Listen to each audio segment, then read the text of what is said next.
मिथिलावासी। प्रणाम मिथिलावासी। एगो नचारी सुनबै छी भोले बाबा के।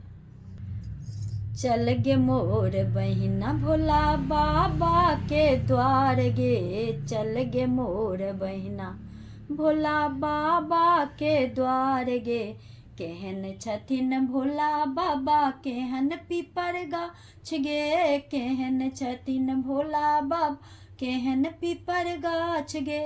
केहन छथिन नाग बाबा छोड़े फुफुका गे, चल गे मोर बहिना भोला बाबा के द्वार गे, चल गे मोर बहिना भोला बाबा के द्वार गे। श्यामल छथिन भोला बाबा हरियर पीपर गाछ गे, श्यामल छथिन भोला बाबा हरियर पीपर गाछ गे।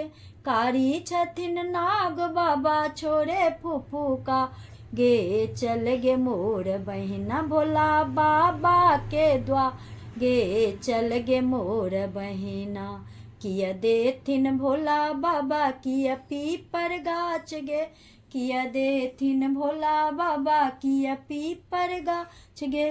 किया देथिन नाग बाबा छोड़े फुफुका गे, चल गे मोर बहिना भोला बाबा के द्वार गे, चल गे मोर बहिना भोला बाबा के द्वार गे।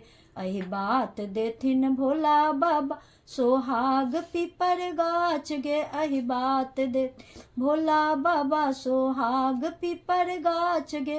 पुत्र देथिन नाग बाबा छोड़े फुफुका गे, चल गे मोर बहिना भोला बाबा के द्वार गे, चल गे मोर बहिना भोला बाबा के द्वार गे।